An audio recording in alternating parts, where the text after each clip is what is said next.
Bonjour à tous et bienvenue dans cette nouvelle vidéo. Aujourd'hui, je suis en compagnie de Pierrot, figure montante présente dans l'univers Warhammer, Bonjour.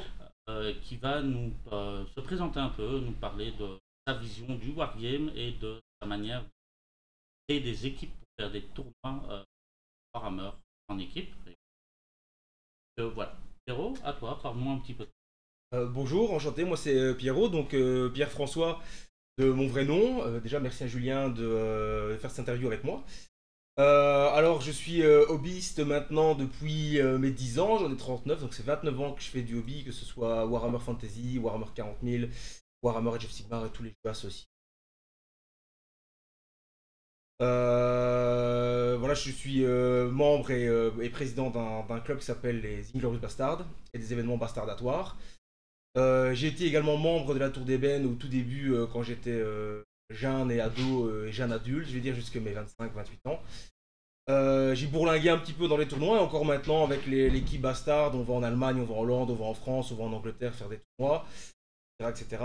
J'ai la chance de faire de mon hobby, mon métier, parce que je suis aussi le polo est là pour le montrer, manager depuis 16 ans du Warhammer Store Bruxelles. Donc c'est aussi voilà, une passion, une fierté de pouvoir prendre à travers l'Europe dans le hobby et aussi de faire ma passion mon métier, de donner en fait cette passion aux plus jeunes et moins jeunes en magasin, que ce soit le hobby lecture, la découverte des mondes de Warhammer, c'est aussi une réelle passion pour moi ainsi que Et comment t'es venue l'idée de fonder un groupe de joueurs, comme les Inglorious Bastards, qui est reconnu plus de 100 joueurs belges et français. euh, est venue cette idée? Alors simplement et tout bêtement, je vais dire autour d'un verre avec des amis en fait. J'ai été membre en fait et président de la Tour d'Ébène pendant nombreuses années. Et en fait, en ayant fait le tour et en laissant la place vraiment aux nouvelles idées, aux jeunes sang de la Tour d'Ébène à qui je passe le bonjour. Voilà, j'ai dit voilà, moi c'est mon cycle est fait, je vais un peu faire du hobby à la maison, tranquillou, sans vraiment la pression de la présidence et d'un club du NSBL, parce que c'est un travail en plus qui est bénévole, il faut gérer l'humain, il faut gérer moi, des événements, etc. Donc pendant toute une année, en fait, je suis resté un petit peu à la maison à faire des parties avec des copains, ce genre de choses. Et en discutant avec quelques-uns d'entre eux, on s'est dit, mais tiens, il n'y a pas un club, mais qui n'en est pas un, c'est-à-dire une association de joueurs qui n'est pas une ASBL, donc c'est-à-dire qu'il n'y a pas de pression, qui n'a pas d'obligation, si je puis dire, donc pas d'obligation de cotisation, pas d'obligation de ranger des tables, etc., etc. On fait vraiment sur le bon vouloir des gens et sur l'ambiance en fait que ce groupe va générer et l'ADN surtout qu'il va générer, parce qu'il y a des gens qui rentrent directement dans l'ADN du club, d'autres pas, ce qui est normal en fait. C'est 100 personnes, mais on va pas aimer tout le monde, ce qui est totalement normal. Voilà, c'est aussi l'ADN du club Bastard. Et donc en fait, en plein Covid, je me suis dit, bah, tiens, je vais faire un petit tri de tout ce que j'ai en Warhammer, et j'ai beaucoup de Warhammer chez moi. Et en fait, j'ai fait vraiment, j'ai lagué tout ce que vraiment je n'avais plus besoin. J'ai vraiment vendu beaucoup de choses. Et avec en fait ces bénéfices, j'ai acheté de quoi faire une quarantaine de tables Age of Sigmar et Warhammer 40 000, ainsi que la création de Polo, comme Julien ici, de templates, de gabarits, de gauche, de 3 pouces, de 6 de 9 pouces, etc. Et on s'est lancé dans l'aventure Bastardatoire et Inglorious Bastard il y a maintenant 5 ans. Et ça fonctionne non plus. Au début, on faisait des tournois en équipe de 4-5, on faisait des tournois à 20 joueurs. Cette année-ci, on était à Lille tous ensemble, on était 17 joueurs, on était 24 en Allemagne au mois de février. Et le prochain tournoi, les tournois 2024 Bastardatoire, sont à 54 joueurs, donc 20 à 54 joueurs. Donc voilà, on vient d'acquérir maintenant 25 tables WTC en bois fait par Dryad Création et par Warena, deux amis à moi. Donc oui, oui, on commence à se professionnaliser de plus en plus grâce à la communauté et grâce au... Et tu disais précédemment que tu bourlinguais beaucoup dans les et tout, autant en solo qu'en équipe. Euh, Comment tu conçois la préparation en solo ou en équipe? Alors, en solo, honnêtement, là, actuellement, c'est celui qui, pour l'instant, me botte le moins. Pourquoi? Parce que c'est une préparation, mais comme tu le dis, solo, c'est-à-dire que on va jouer pour soi-même et pour un top score perso. En équipe, c'est différent parce qu'il y a vraiment l'ambiance de l'équipe, il y a l'ADN, comme je disais tantôt, de l'équipe. Il y a aussi la préparation. On a été à Lille en équipe de 8, et bien en amont, on a testé les listes à 4, à 5 joueurs à la maison, ici au magasin, etc. Donc il y a vraiment une réelle préparation derrière, une réelle envie d'aller montrer ce que l'équipe veut donner derrière. Donc ça, c'est le premier pour la préparation. Le deuxième, c'est vraiment du bouche à oreille et de la motivation. On est sur le bastard et on se dit voilà, les gars qui est chaud de faire un bus bastard, on y va pour l'ambiance, le score.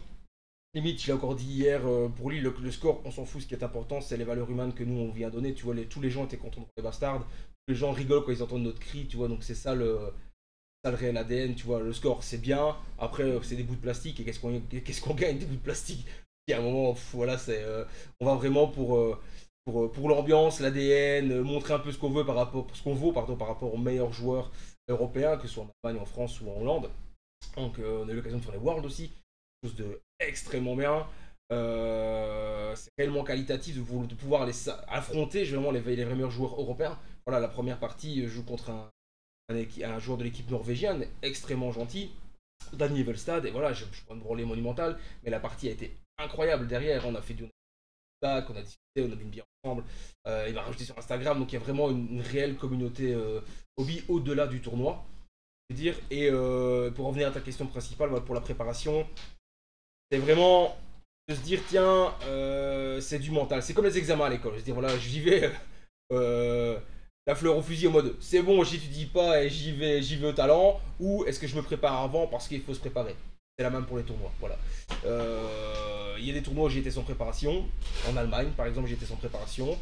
J'ai beaucoup de chance sur le pairing parce que c'est en équipe de 8. J'ai 4 victoires et une égalité. Par contre, on va ici à Lille, j'ai 4 victoires, une défaite. Si je ne me prépare pas à aller au tournoi, je prends 3 défaites de plus.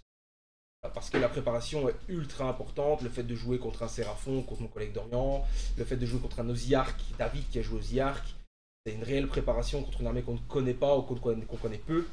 Et on peut à ce moment-là faire tester des choses, dire voilà, je vais tester ça, ah, c'est une erreur, je vais tester ça, ah, je sais que ça passe pas, pour que le jour du tournoi, on ait un réel avantage par rapport à l'adversaire qui lui n'aurait peut-être pas testé contre nous. Donc, tout l'intérêt des tournois par équipe, la préparation, pouvoir mieux appréhender le scoring malgré l'amusement à côté.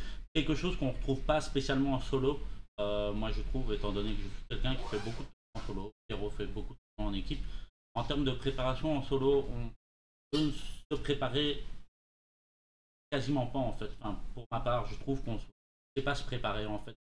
Personnellement, parce qu'on peut se dire je peux avoir des bons match-ups mais tant qu'on n'a pas des listes adverses et on peut avoir trois mauvais match-ups en un seul tournoi et ça repose complètement sa vision de la liste. Alors la liste performe très bien en dehors.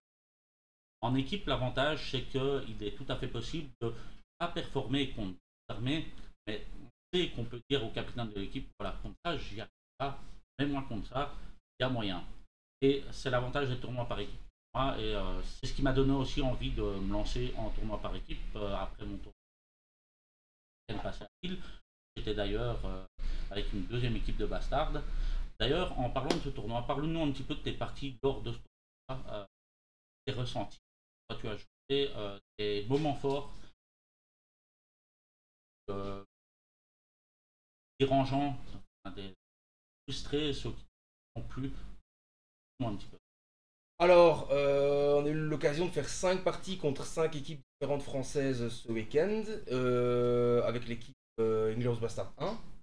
On est tombé contre la première équipe qui était la Ginu Force, très belle équipe française du coin de Lille, LOS. J'ai joué contre un Blade of Corn à la première partie. Très très belle partie. J'ai l'avantage sur la partie pour 2 raisons. L'adversaire connaît très très peu son armée. Il fait quelques erreurs de placement, comme par exemple avancer une d'infanterie en laissant ses personnages derrière, donc que je peux cibler avec mes archers, mourir. Et il joue des sanguinaires, ce qui est moins fort que des Blood Warriors dans ce build là. Donc les sanguinaires, donc une 5+, donc ils vont plus facilement mourir sur les charges de mes moteurs, et surtout ne mettent pas de blessures mortelles comme le Blood Warrior. Donc c'est un match-up que je pouvais prendre, s'il aurait par exemple joué 40 Blood Warrior, c'est un match-up que je pouvais pas prendre parce qu'en fait mon armée va mourir en... Je vais le tuer, il va me tuer en contrepartie, il repop, pas moi, donc perdu. Donc très très belle team, vraiment très fair play avec une jeune joueuse qui jouait Nagash dans leur équipe. Donc vraiment très très chouette ronde la première. C'est vraiment cool de jouer contre eux. La deuxième après-midi, nous avons joué contre les Chatars 1. Il y avait 3 équipes, donc que je me trompe pas, contre Chatars 1 et 3 si je dis pas de bêtises. Je joue contre un Luminette, joueur très très sympa aussi, qui fait juste une petite erreur de placement. Il pose Teclis auprès d'un bord en fait, et j'ai l'occasion d'avec tous mes archers, j'ai 20 Ungor qui font 40 tirs, enfin 42 tirs que le champion, et 10 Ungor qui font 21 tirs, et en fait je vais tirer sur les cavaliers d'Onrider, pouvoir les faire tomber, ce qui va laisser la place à 6 Minotaurs de se placer, de pouvoir charger Teclis en phase de combat. En fait les zombies peuvent charger en phase de combat, ce qui évite de prendre un de contre-charge, pouvoir en fait tuer Teclis à ce moment. Donc c'est 720 points en moins quand on commence, c'est un peu voilà, ça un peu mal. Donc il fait son tour 1, il tue quelques minotaures, phase de combat, ben, je charge sa phase de combat, je tue les archers, je prends l'initiative derrière. Voilà, voilà. La partie finie comme ça, on a beaucoup débriefé derrière sur la partie, sur le placement des figurines, parce que voilà, l'armée homme bête est très dérangeante et très stressante, parce que dans le sens où je ne mets rien sur la table, donc en fait, l'adversaire va mettre son armée sans savoir où je vais arriver, donc la moindre erreur de placement va coûter vite cher en fait. Donc parce que 6 Minotaurs ça pardonne pas quand ils arrivent. Voilà. Adversaire extrêmement agréable, extrêmement sympa, super fair play, voilà. Les 2 premières teams ont été incroyables. La troisième, on joue contre Chattar 3. Si je dis pas de bêtises, je joue contre un Osiark. C'est ce que je disais tantôt. Heureusement que j'ai eu l'occasion de. Honnêtement, l'armée contre David 2 fois. Et honnêtement, je ne passe pas contre l'armée si je ne teste pas. De rentrer dans les Immortis. Je rentre, je meurs, partie finie, 20-0, voilà, merci. Là, j'ai tempo, j'attends que l'adversaire fasse une erreur. Ce qu'il fait, en fait, il ouvre son armée, il me laisse un trou derrière dans son armée. Chose qui permet de rentrer 6 Minotaurs et un perso Minotaur pour aller chercher Catacross. Et en fait, la deuxième erreur qu'il fait, c'est en fait, il y a un immense bloquant au milieu, il avance Bellacor. Et en fait, il fait un mouvement de retraite, en fait, avec il bouge de 6. En fait, il recule et en reculant, il sort du décor infranchissable. Et en fait, je vois 2 cavaliers. Et à sa phase de combat, ça me permet à des minotaures qui sont à 9 de les charger. Je charge les cavaliers, je tue les cavaliers. Je prends l'initiative. Et derrière, en fait, je suis tout près de lui. Et il prend 2 packs de minotaures qui vont charger. Joker. Derrière ça, super adversaire, super liste. La liste est ultra tanky. Voilà, c'est Yark, je m'attendais pas à ce que ce soit. Et voilà, j'ai vraiment encore merci à David, mon nom de la team Belgium et un bastard également, et d'avoir testé vraiment avec moi cette liste. Sans avoir testé, je passe pas contre l'armée. C'est clair, j'étais clair avec mon adversaire, c'est ultra sympa. En plus, on a pris un plein cagnard dans la tête, on était près d'une baie vitrée, il était 34 degrés. Et en plus, on jouait, en plus, on était décalé de la table, donc c'est la partie très. Voilà, c'est très très en chaleur, c'était très très bien. Mais voilà, super adversaire aussi. La quatrième, on joue contre Dioludis, équipe très solide, très costaud, ultra fair play et sympathique. D'ailleurs, c'est eux qui ont le prix du fair play. Ils ont notre vote d'ailleurs parce que c'est vraiment une équipe qui mérite. Les joueurs sont très forts et très sympas, honnêtement. On aura plaisir de les rencontrer bientôt, franchement, j'espère. Et je joue contre Pierre qui est le joueur Sylvanette. Voilà. Pour avoir testé quelques fois contre des Sylvanettes, je sais que le match va être vert pour moi. Voilà, il y a Durtu qui va se téléporter dans le sens et le strike class des hommes arbres. Mais derrière, voilà, une fois que je vais tomber dessus, je peux aller vite chercher des points, vite tuer les choses. Donc voilà, c'est vraiment pas un souci. Le Sylvanette, je vais chercher un 20 sur cette partie-là, un tour 5. Donc on cape la ronde aussi sur celle-là. On fait 4 grosses wins sur les 4 premières parties avec l'équipe. Dorian nous sort un 14-6, une perle de son chapeau sur un pairing extrêmement rouge. Très très très très beau match de sa part aussi. Voilà, je tiens à féliciter Dioludis aussi pour leur 3ème place. Extrêmement joli. C'est incroyable. C'est la meilleure ronde du tournoi, je pense. La 5ème, on joue contre Hauts-de-France, qui sont les gagnants du tour. Je joue pour ma part contre Frank Sell, qui est le joueur Seraphon, avec une liste un peu comme Dorian contre laquelle j'étais. Papier, la liste verte, pour moi c'est un très très bon match-up. très peu de lignes. Donc voilà, je vais tuer les lignes, je rentre dans Croak. Je ne fais pas assez de points de vie sur Croak, parce qu'il faut savoir que Croak va prendre le nombre de points de vie et lancer 3D. S'il arrive à 20, il meurt. S'il arrive comme la Kronspine, il est vivant. Donc je fais 14 points de vie à Croak, je me dis, bon, ça va le faire. Franck sort un 4, 8, pas Croak survit, pas de souci. J'ai Be'lakor. Be'lakor le stagiaire, il a fallu qu'il soit le stagiaire sur cette 5e partie, et uniquement sur cette 5e partie. Le Be'lakor phase de mouvement, je fais un 2, il peut bouger. Le Be'lakor sur la phase de magie, 1, il peut faire de la magie. Croak s'énerve, Croak tue mon armée, je perds un 19. Voilà. Une belle crasse Croak. Hein. Voilà, ben, c'est le jeu, hein, c'est le jeu sur le... Voilà, on pourrait dire la même chose des Minotaurs, on pourrait dire la même chose de Catacross, des 40 Blood Warriors. Voilà, malheureusement, c'est le jeu, les dés ont donné 4. Voilà, c'est comme ça. Partie extrêmement tendue, parce que les Hauts-de-France ont un excellent niveau. La plupart, ils s'entraînent pour faire partie de l'équipe. Donc on va pas à la fleur au fusil contre ce genre de joueurs. Voilà, il y a beaucoup de pairing, il y a une grosse partie de mental, pas dire de pression, parce que les joueurs sont pas... je vais dire, mais il y a une partie de mais c'est gros joueurs. Voilà, la moindre erreur se paye cash. Moi, c'est pas surtout étant donné que c'est la dernière partie du exactement. Et vous jouiez le podium contre la meilleure voilà, on joue le podium, moi je joue le prix du meilleur scoreur, que Franck a d'ailleurs, je le félicite. Et donc voilà, c'est le match le plus important. Ce qu'il faut retenir, c'est qu'on s'est bien marré tout le tournoi. L'ambiance a été nickel. On fait 4 belles wins. Voilà, voilà, mais il manquait. La préparation pour moi était bonne sur la 5e, honnêtement. Le pairing n'était pas mauvais. Ce qui manquait, voilà, c'était vraiment. La chance au début. Pour ma part, oui. Voilà, pour ma part, oui. Enfin, la malchance, j'aurais pu dire la malchance de Franck, il aurait pu faire 12 avec 3D, mais non, c'était pas le cas. Voilà, ce qui manquait, c'était vraiment du millimètre près. Voilà, une figurine qui est sur un objectif et qu'on va tuer, qui va permettre au Caradron de se téléporter, de faire un 20-0 sur Dorian par exemple. Voilà, un oubli d'une règle quelconque, ou une erreur, enfin, une erreur de wording quelque part. C'est vraiment ces petits points qui va faire que tu prends vite un 10-10 ou un 0-20 sur une partie que tu vas mettre vert, quoi. Tu vas mettre jaune, tu vois. Donc voilà, c'est juste ça qui a vraiment fait la différence. Mais voilà, c'est une équipe très très solide, très costaud. Hein. Avec un coach très attentif.